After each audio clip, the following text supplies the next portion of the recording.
बिस्मिल्लाहिर्रहमानिर्रहीम। इस वीडियो में मैं डिस्प्लेसमेंट मेथड को स्टार्ट करूंगा। इंट्रोडक्शन में आपके सामने रखूंगा। हमने डिस्कस किया था जब हम स्टार्ट कर रहे थे ये कोर्स, हमने कहा था दो मेथड्स हैं स्ट्रक्चरल एनालिसिस के, फोर्स मेथड और डिस्प्लेसमेंट मेथड। दो डिफरेंट कैटेगरीज हैं। फोर्स मेथड हमने डिस्कस कर लिया, now we are discussing displacement method.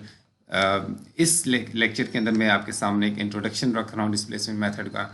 So displacement method के अंदर हम इस वीडियो में मैं जनरल लेआउट को डिस्कस करने जा रहा हूँ कि हमारा जनरल प्रोसीजर क्या होगा। फिर हम इस फोर्स मेथड को जैसे जैसे अप्लाई करेंगे ट्रसेस के लिए, बीम्स के लिए, फ्रेम्स के लिए, तो you will start understanding this layout. हम बार बार इस लेआउट की तरफ रेफर करेंगे, सो प्लीज़ लिसन केयरफुली।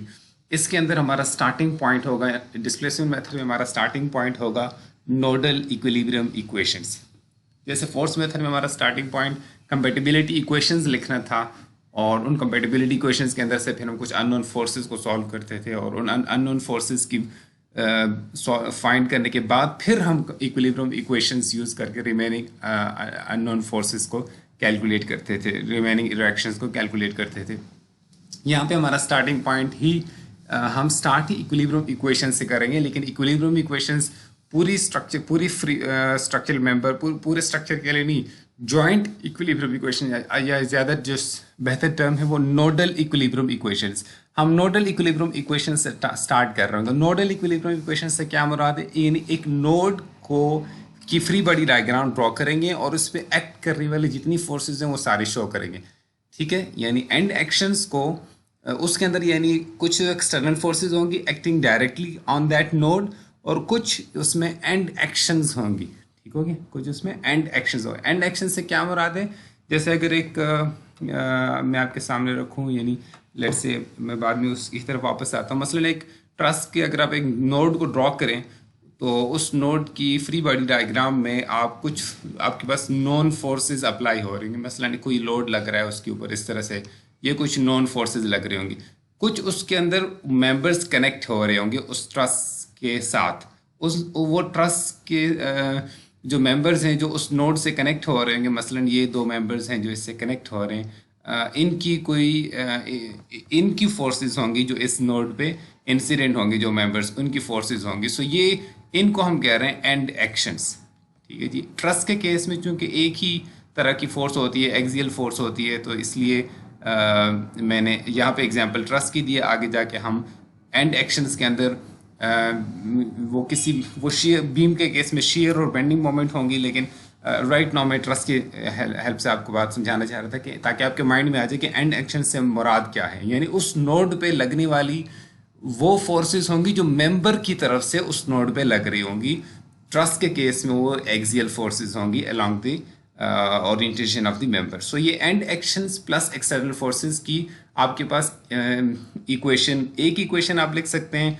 फिर जितने आपके पास जितने नोड्स हैं उन सारे नोड्स के लिए आप लिखने को लिख सकते हैं इक्वेशंस, ठीक है। जितने नोड्स हैं उन सारों के लिए आप लिख सकते हैं, और हर नोड पे आप फॉर एग्जांपल दो इक्विलिब्रियम इक्वेशंस आप लिख सकेंगे। मतलब इसके लिए आप दो इक्विलिब्रियम इक्वेशन लिख सकते हैं। अगर पूरी ट्रस्ट में मैंने ड्रॉ नहीं किया, मतलब जितने भी नोड्स हैं उन सब नोड्स के लिए पर नोड आप दो इक्विलिब्रियम, ट्रस्ट के केस में दो इक्विलिब्रियम इक्वेशंस आप लिख सकते हैं।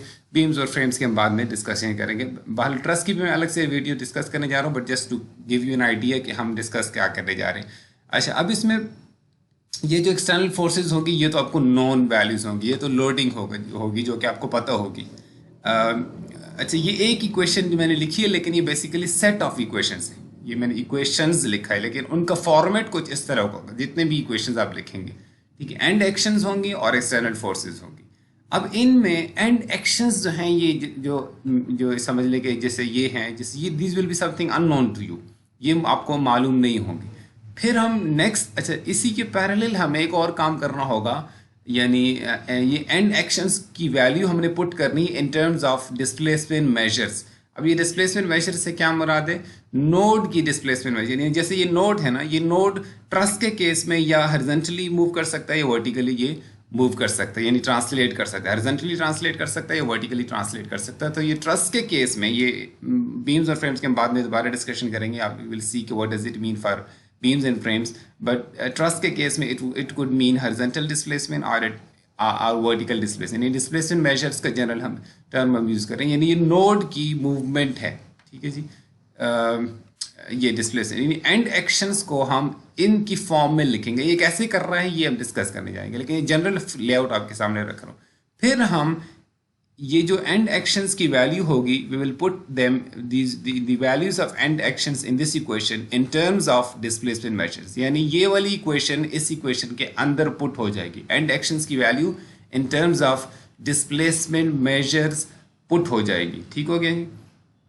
अच्छा, उसके बाद जब आपके पास ये जो इक्वेशन है, it will take the form of end actions की जगह पे you will have certain function of displacement measures, यानी कुछ वैल्यूज होंगी which will be in terms of displacement measures, कुछ एक्सप्रेशंस होंगी प्लस एक्सटर्नल फोर्सेस, ठीक है जी। अब ये भी जैसे ये मैंने इक्वेशन तो एक लिखी है, लेकिन this will be again a series of equation, set of equations होंगी ये, ठीक है। जितनी इक्वेशंस ये होंगी उतनी इक्वेशंस आप ये बन जाएंगी।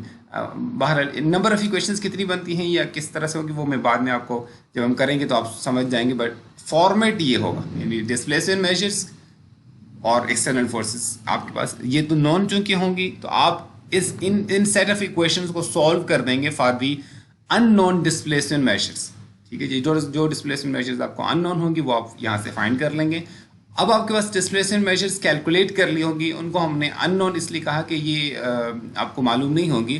कुछ डिस्प्लेसमेंट मेजर्स पहले से मालूम होते हैं, जैसे कि अगर वहाँ पे कोई सपोर्ट हो तो आपको पहले ही पता होता है कि ये हॉरिजॉन्टल डिस्प्लेसमेंट या वर्टिकल डिस्प्लेसमेंट जो भी सपोर्ट प्रिवेंट कर रही है, आपको पता होता है कि ये इतनी वैल्यूज है। फॉर एग्जाम्पल अगर फुली प्रिवेंट कर रही है तो जीरो होगी अगर कोई सपोर्ट एलिमेंट वगैरह ना हो। बहरहाल अननोन डिस्प्लेसमेंट मेजर्स आप इन इक्वेशन से सॉल्व कर लेंगे, ठीक है जी। ये आपके पास जितने अननोन डिस्प्लेसमेंट मेजर्स होंगी उतनी ही आपके पास इक्वेशंस होंगी, तो आप यहाँ से सॉल्व कर लेंगे। यानी प्राइमरी अननोन इस केस में हमारे पास सम डिस्प्लेसमेंट मेजर्स होंगी। अब ये वैल्यूज जब आपके पास नॉन हो जाएंगी, ये मैंने टिक का साइन लगा दिया कि इसका मतलब ये कि आपने इक्वेशंस को सॉल्व कर दिया। अब आपने डिस्प्लेसमेंट मेजर्स जो पहले अननोन थी उनको आपने कैलकुलेट कर दी। Now put the values of this previously unknown displacement measures back into this relation and actions और डिस्प्लेसमेंट मेजर्स का जो रिलेशन था, जो कि एक दफ़ा पहले आपने यहाँ पे यूज़ किया था। अब आप ये जो डिस्प्लेसमेंट मेजर्स आपने कैलकुलेट कर ली होंगी, इनको आप यहाँ पे पुट कर लेंगे। इससे क्या हो जाएगा, आपको एंड एक्शंस पता चल जाएंगी। ट्रस्ट के केस में एंड एक्शंस पता चलने का मतलब है कि you will be able to know the member forces in truss members. फिर उसके बाद जब मेंबर फोर्सेस आ जाएंगे, ट्रस्ट के केस में तो normally you are interested mainly in the member forces, क्योंकि उनको आपने डिज़ाइन करना होता है। लेकिन अगर आप रिएक्शंस भी फाइंड आउट करना चाहें तो आप रिएक्शंस भी फाइंड कर सकते हैं। ये जो पहले आपने सबसे पहले स्टार्ट किया होगा equilibrium equations, nodal equilibrium equations लिखी होंगी, इनमें जो एक्सटर्नल फोर्सेस होंगी ये वो एक्सटर्नल फोर्सेस होंगी जो आपको नॉन होंगी, लोडिंग्स जिनको आप कहेंगे। ये जो एक्सटर्नल फोर्स ये इनमें कोई रिएक्शन या कोई अननोन फोर्स नहीं होगी, ठीक है। अननोन इसमें ये चीज़ होगी जो कि इस फॉर्म में कन्वर्ट हो जाएगी और फिर आप इसे कैलकुलेट की होगी। बहरहाल यहाँ पे जो है ना, आपको एक्सटर्नल फोर्सेस नॉन, यानी ये आपने उन नोड्स के लिए लिखी होगी इक्वेशन जिनके ऊपर आपको एक्सटर्नल फोर्सेस नॉन होंगी, यानी कोई अननोन रिएक्शन इस इक्वेशन में नहीं होगा, तभी तो हमने कहा ना कि ये नॉन होगी। तो जब आपके पास इस स्टेप पे आप पहुंच चुके होंगे, यानी ये आपने कर दिया, डिस्प्लेसमेंट मेजर्स कैलकुलेट हो गई, वापस आपने ये वैल्यूज डाल दिए यहाँ पे और आपको एंड एक्शंस पता चल गई हैं। अब आपको एंड एक्शंस पता चल गई हैं, अब आप again you can write, if you like you can write down some other, आपके पास और आप ऐसी नोडल इक्विलिब्रियम इक्वेशंस लिख लेंगे, अगेन नोडल इक्विलिब्रियम इक्वेशंस जिनके अंदर ये उन नोड्स के लिए आप इक्वेशन लिख लेंगे, इक्विलिब्रियम इक्वेशन जिनमें वो रिएक्शंस इन्वॉल्व हैं, क्योंकि अब आप वो रिएक्शंस फाइनली फाइंड आउट करना चाह रहे हैं। एंड एक्शंस आपको पता चल गई, now you want to find the reactions. अब आप उन नोड्स के लिए इक्विलिब्रियम इक्वेशंस लिख लेंगे जिनको प्रिवेंट किया गया था बाय, जिनकी ट्रांसलेशंस या रोटेशंस को प्रिवेंट किया गया था with the help of supports. तो अब जब आप लिखेंगे तो उसमें कुछ एंड एक्शंस होंगी फ्रॉम मेंबर्स जो कि नॉन होंगी, और प्लस आपके पास कुछ अननोन एक्सटर्नल फोर्सेस जो कि बेसिकली रिएक्शंस होंगी, and you will be able to calculate, क्योंकि एंड एक्शंस आपको सारी पता चल चुकी होंगी तो आप अननोन एक्सटर्नल फोर्सेस को सॉल्व कर चुके होंगे। यानी ये लूप जो है वापस इसी इक्वेशन पे आ जाएगा। यानी आपने स्टार्ट यहाँ से लिया और आपने ये वो वाली नोडल इक्विलिब्रियम इक्वेशंस लिख ली, उन नोड्स के लिए लिख ली जिनकी जो कि जहाँ पे एक्सटर्नल फोर्सेस नॉन थी, वहाँ से आपने स्टार्ट किया, ठीक है, उन नोड से, यानी जहाँ पे यानी एक्सटर्नल फोर्सेस तभी नोन होगी ना जहाँ पे आपको लोड गिवन है कि जी इतना लोड है, या गिवन ना हो, या यानी ना हो तो फिर तो जीरो है ना, यानी ये कुछ, यानी इसका मतलब ये कि ये जो फर्स्ट आप स्टार्टिंग पॉइंट आपका होगा, ये इसके अंदर कोई ऐसी इक्वेशन आप नहीं उसको नहीं वहां से नहीं स्टार्ट करेंगे जिसमें कोई अननोन एक्सटर्नल फोर्स हो, यानी कोई अननोन रिएक्शन हो, जिसमें ऐसे इस तरह की इक्वेशन से आप स्टार्ट नहीं करेंगे। वो इक्वेशंस आप एंड में यूज करेंगे जब आप साइकिल कंप्लीट करके आए होंगे, जब आपके एंड एक्शंस फाइंड हो चुकी होंगी सारी एंड एक्शंस, उसके बाद आप वो वाली इक्वेशंस लिखेंगे। यानी ये दो तरह की इक्वेशंस होंगी नोडल इक्विलिब्रियम इक्वेशंस, एक वो वाली इक्वेशन जिसमें नॉन एक्सटर्नल फोर्सेस होंगी, और फाइनली उनके अंदर जो है ना नॉन एक्सटर्नल फोर्सेस के साथ अननोन डिस्प्लेसमेंट मेजर्स का कॉम्बिनेशन बन जाएगा उन इक्वेशंस के अंदर, और जहां से आपने अननोन डिस्प्लेसमेंट मेजर्स कैलकुलेट की। यानी फर्स्ट जो इक्विलिब्रियम इक्वेशंस होंगी नोडल इक्विलिब्रियम इक्वेशंस, वो करस्पॉन्ड करेंगी to unknown displacement measures and known external forces. ठीक है, अगर आपको अभी सही तरह से समझ नहीं भी आई है तो डोंट वरी, मैं जब एक्सप्लेन करूंगा with the help of specific structures यानी ट्रस फ्रेम बीम्स के लिए, तो फिर आपको समझ आ जाएगी। ठीक है, स्टार्टिंग पॉइंट आपका नोडल इक्विलिब्रियम इक्वेशंस का वो वाली इक्विलिब्रियम इक्वेशंस होंगी जिनमें आपको एक्सटर्नल फोर्सेस नॉन होंगी, और these equations will correspond to unknown displacement measures. फिर आप सॉल्व करते करते जब वापस आ जाएंगे एंड एक्शंस फाइंड कर लेने के बाद, you will write those nodal equilibrium equations corresponding to unknown external forces जिनको हम reactions कहते हैं।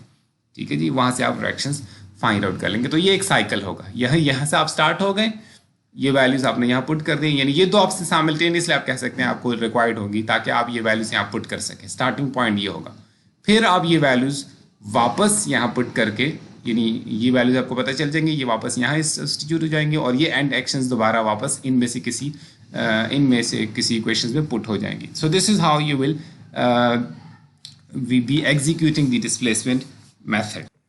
अब मैं क्विकली ये डिस्कस करना चाहता हूँ कि हमारे पास जो कॉमन मेंबर्स स्ट्रक्चरल मेंबर्स हैं, ट्रसेस, बीम्स एंड फ्रेम्स, उनके अंदर उन मेंबर टाइप्स के अंदर पर नोड कितने डिस्प्लेसमेंट मेजर्स होते हैं, और उनके एक मेंबर के एंड एक्शंस के कौन कौन से और कितने होते हैं। लेट्स सी, प्लेन ट्रस के अंदर जैसे ये आपको प्लेन ट्रस नज़र आ रही है, इसमें हर नोड पे we have two displacement measures, one horizontal translation and one vertical translation. U small u और स्मॉल वी से हम रिप्रेजेंट कर रहे हैं उनको, और हर मेंबर के अंदर एक एंड एक्शन है, यानी हर मेंबर के एंड पे, ज़ाहिर है एंड से हर मेंबर के दो एंड्स होंगे ना, ज़ाहिर है ये तो बात सिंपल है, हर मेंबर के दो एंड्स होंगे, लेकिन हर एंड पे कितनी एक्शंस होंगी।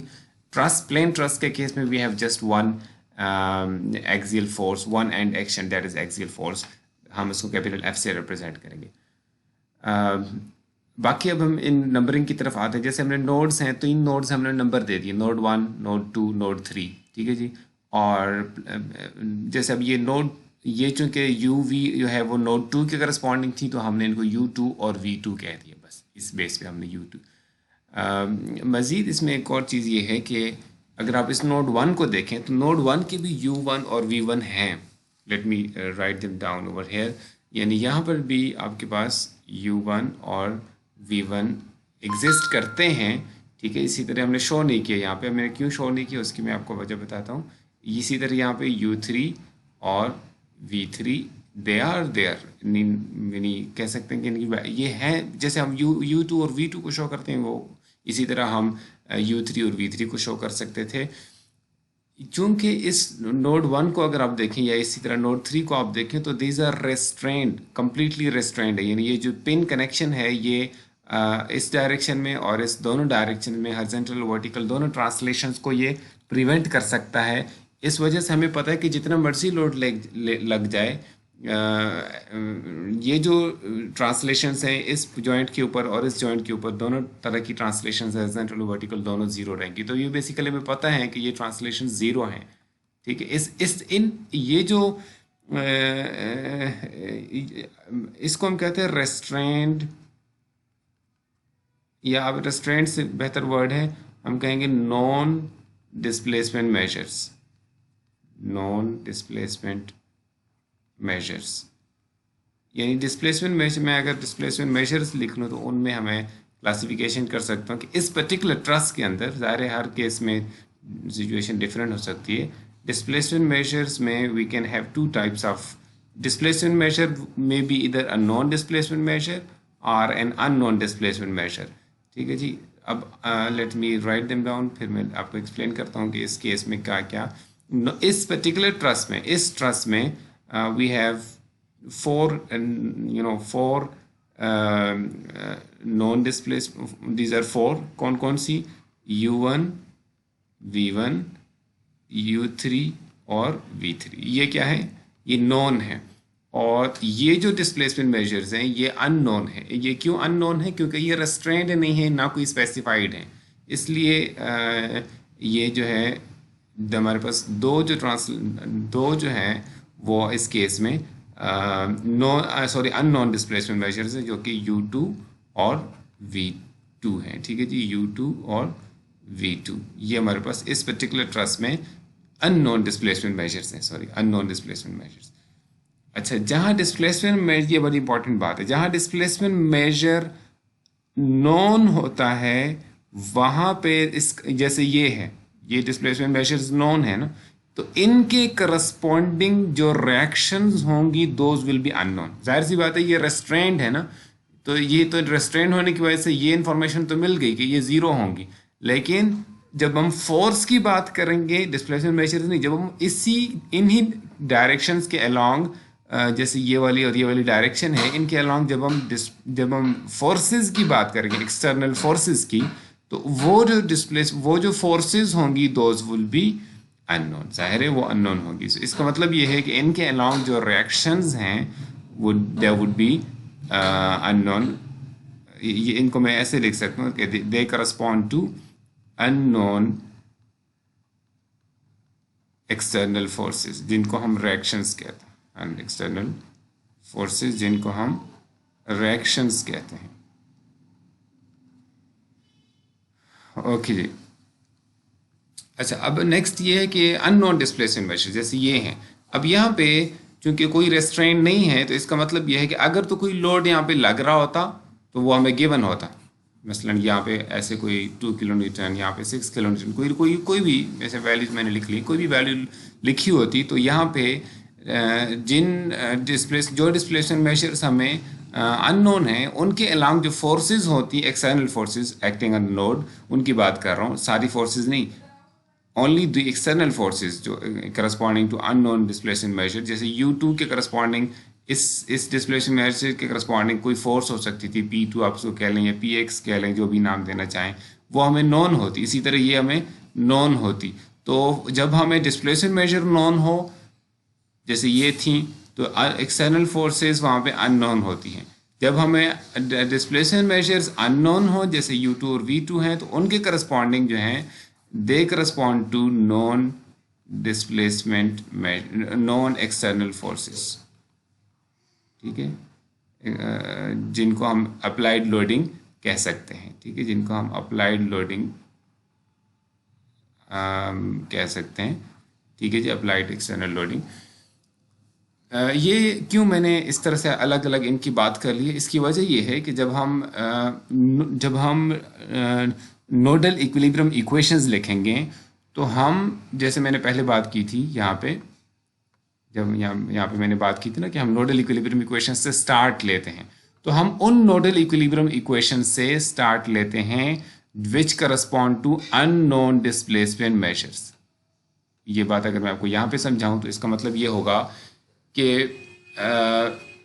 हमने ये तो हमारे अननोन डिस्प्लेसमेंट, हमने नोडल इक्विलिब्रियम इक्वेशंस लिख दी हैं. हम उन नोडल वैसे तो हमें तो पता है, वैसे तो हमें पता है कि इस नोड के लिए भी we can write two equilibrium equation, summation fx equal to 0 and summation fy equal to 0. यानी हम ये नोड ड्रॉ करते हैं और ऐसे ये तो एंड एक्शंस हैं मेंबर्स के. ये तो जाहिर है इनकी बात हम नहीं कर रहे कि ये हमें नॉन है, यानी एंड एक्शंस होंगी. और यहाँ से अगर कोई एक्सटर्नल लोडिंग लग रही होती ऐसे करके, तो ये हमें नॉन होती. तो ये दो equilibrium equation, summation fx equal to 0 and summation fy equal to 0, हर नोड पे लिख सकते हैं. इस पे भी लिख सकते हैं, इस पे भी लिख सकते हैं, इस पे भी लिख सकते हैं.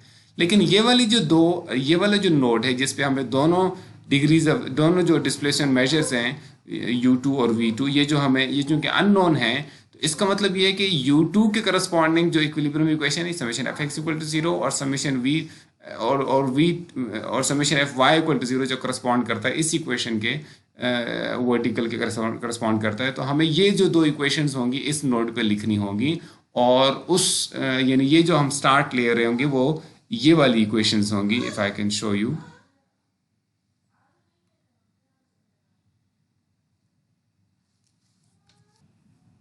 ये वाली जो यानी ये हम स्टार्ट जो ले रहे होंगे we will be starting from those nodal equilibrium equations which involve unknown displacement measures which would correspond to unknown displacement measures. ठीक है जी। ये मैं आपके अच्छा एंड में जैसे मैंने आपको बताया था कि एंड में हम जब ये सारा साइकिल कर लेंगे यानी ये हमने नोडल इक्विलिब्रियम इक्वेशंस लिख ली corresponding to unknown displacement measures और फिर हमने ये एंड एक्शंस पुट कर दिए in terms of displacement measures. ठीक है, ये nodal equilibrium equations directly in terms of displacement measures नहीं होंगी। ठीक है, लेकिन हम इनको यहाँ से पुट करेंगे। ठीक है जी। नेक्स्ट हम डिस्प्लेसमेंट मेजर्स की फॉर्म में और एक्सटर्नल फोर्स की हम इक्वेशन बन जाएंगे उनको हम सॉल्व करेंगे for the unknown displacement measures और वो जब डिस्प्लेसमेंट मेजर्स हमें नोन हो जाएंगी then we will put those values back over here and then we will be able to calculate all the end actions. once we know the end actions then we will use again nodal equilibrium equations, but this time this set of nodal equilibrium equations correspond to non displacement measures, बल्कि जिसको आप कह सकते हैं कि वो इनके corresponding होंगी। ये जो चार इक्वेशंस होंगी इन चार डिस्प्लेसमेंट मेजर्स के करस्पॉन्डिंग यानी इस नोड पे summation F X equal to 0 summation F Y equal to 0 ये दो हो गई। इसी तरह summation F X equal to 0 summation F Y equal to 0 ये इस नोड के लिए। तो ये चार इक्वेशंस हो जाएंगी ना, दो इसके ऊपर दो इसके ऊपर। ठीक है, चार जो लिखा हुआ है ये जो चार इक्वेशंस होंगी इनसे हम चार अननोन रिएक्शंस कैलकुलेट कर सकेंगे। चार इक्वेशंस होंगी और चार अननोन इक्विलिब्रियम चार अननोन एक्सटर्नल फोर्सेस यानी रिएक्शंस होंगी और वहाँ से हम कैलकुलेट कर सकेंगे। ये है तरीका डिस्प्लेसमेंट मेजर्स को अप्लाई करने का। यही सिचुएशन हमारे पास बीम के केस में हमें थोड़ा सा देख लेते हैं कि बीम में डिस्प्लेसमेंट मेजर्स पर नोड कौन से हैं और कितने हैं। There are two displacement measures per node in a beam. एक वो डिस्प्लेसमेंट ट्रांसवर्स डिस्प्लेसमेंट है, ट्रांसवर्स से मुराद ये लॉन्गिट्यूडनल डायरेक्शन है ना, तो इसकी परपेंडिकुलर डायरेक्शन है उसको हम ट्रांसवर्स कहते हैं। तो ट्रांसवर्स डिस्प्लेसमेंट यानी जैसे अगर ये एंड है ये फ्री है जैसे फोर्थ जो नोड है ये एंड, अब ये ट्रांसवर्स डिस्प्लेसमेंट इसकी हो सकती है। बाकियों की ट्रांसवर्स डिस्प्लेसमेंट्स पहले तीन जॉइंट्स की रेस्ट्रेंड हैं यानी नोन है, जीरो है इस केस में अगर सेट सपोर्ट एलिमेंट नहीं हो रही। और वन क्रॉस सेक्शन रोटेशन ये हमें हर नोड पे थीटा जिसको हमने कहा है ये हमारे क्रॉस सेक्शन की रोटेशन, नोड की रोटेशन की बात नहीं होती बीम में, क्रॉस सेक्शन रोटेट करता है। ठीक है जी। सो क्रॉस सेक्शन की rotation theta at each node. इसका मतलब ये है कि यहाँ पर भी इस नोड 1 के ऊपर we have one v and one theta, one transverse displacement v and one cross section rotation theta, v1 theta 1, v2 theta 2, v3 theta 3, v4 and theta 4। ये हमारे पास चार हर नोड पे दो डिस्प्लेसमेंट मेजर्स हैं। अगेन इसमें भी हम फर्दर क्लासीफाई कर सकते हैं कि कौन कौन से हमें डिस्प्लेसमेंट मेजर्स नॉन है और कौन कौन से अननोन है। अगर इसमें मैं बात करूं तो हमारे पास यहाँ पे v1 नॉन है, v2 यहाँ पे नॉन है, हमें पता है कि सपोर्ट लगी हुई है तो वो रिस्ट्रेन करेगा इस डिस्प्लेसमेंट को। ये हमें तीन जो है वो नॉन है और पांच जो यहाँ पर आपको नजर आ रही है ये वाली रोटेशन, यहाँ पे ये रोटेशन होगी यानी रोटेशन से मुराद है कि जैसे यहाँ पे बीम डिफ्लेक्ट करेगी ना, ठीक है, जो भी जिस तरह की लोडिंग भी लग रही होगी, जैसे इधर से लोडिंग लग रही हो फिर जैसे भी लोडिंग लग रही है, वो मैं लोडिंग की बात नहीं कर रहा, एग्जाम्पल के तौर पे आपको दिखा रहा हूँ कि जैसे ये थीटा है तो ये थीटा 1 इसको कह दिया। इसी तरह से ये जो थीटा होगा आप इसको ये वाला एंगल कह लें या ये वाला एंगल कह लें, ये एक ही एंगल होगा कंटिन्यूटी की रिक्वायरमेंट के लिहाज से, यानी क्योंकि हम कह रहे हैं कि ये एक रिजिड जॉइंट है between this segment and this segment, this span और स्पैन का, इस वजह से हम एक ही वैल्यू देते हैं ना थीटा की, theta 2 cross sectional rotation at this location इस एट दिस नोड। सो इसी तरह से ये तो मैं एग्जांपल के तौर पे ड्रॉ कर रहा था। इसी तरह ये थीटा 3 और ये थीटा 4 चारों रोटेशंस हमें अननोन है और v4 भी हमें अननोन है। इस तरह हमारे पास फाइव अननोन डिस्प्लेसमेंट मेजर्स हैं और three displacement measures are known. बहरहाल और हमें हर मेंबर जो है, मसलन अगर मैं इस मेंबर को ड्रॉ करूं, इस मेंबर को, तो इस हर मेंबर के हमारे पास एंड पे we have an end shear and an end moment. ठीक है जी, अगर मैं इसी तरह इसकी बात करता तो इसी तरह we have an end shear and an end moment. तो हर एंड के ऊपर we have end shear and end moment, यानी जिसको हम सिंपली शेयर या मोमेंट कह सकते हैं, लेकिन एंड का वर्ड मैं इसलिए यूज़ कर रहा हूँ कि हम ये सेगमेंट के एंड के ऊपर ये बात कर रहे हैं, इसलिए एंड शेयर का वर्ड मैं यूज़ कर रहा हूँ। अदर मतलब यहाँ पे आप शेयर ले तो इसको आप एंड शेयर नहीं कह सकते, मतलब जनरली आप शेयर का वर्ड तो यूज़ कर सकते हैं। एंड शेयर का मतलब है उस सेगमेंट के एंड पे जो मसलन जस्ट बिफोर द सपोर्ट, अगर आप towards just to the left आप ड्रॉ कट कर दे सेक्शन, तो इसी तरह just to the right of this support, अगर ये जो सेगमेंट बीच में बन गया, ये जो यहाँ पे शेयर्स हैं इनको हम एंड शेयर्स और एंड मोमेंट्स कहेंगे।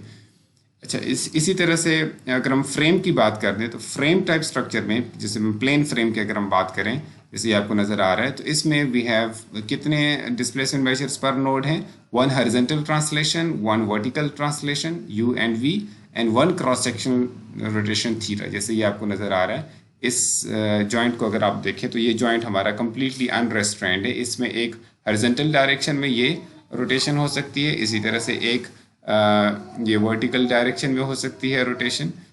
ठीक है, ठीक है जी, ये एक हॉरिजॉन्टल, एक वर्टिकल और एक जो है ये रोटेशन इसकी हो सकती है। यानी ये जॉइंट जो है वो लोड लगने की वजह से ऐसे भी आ सकता है, वर्टिकली भी जा सकता था, और ये ऐसे रोटेट भी हो सकता है। यानी रोटेशन से क्या मुराद हो कि मसलन अगर मैं ड्रॉ करूँ ऐसे करके, ये लेट से रोटेट हो जाता, तो यहाँ पे एंड पे जो रोटेशन बनती ये वाली, ये रोटेशन कह लें, या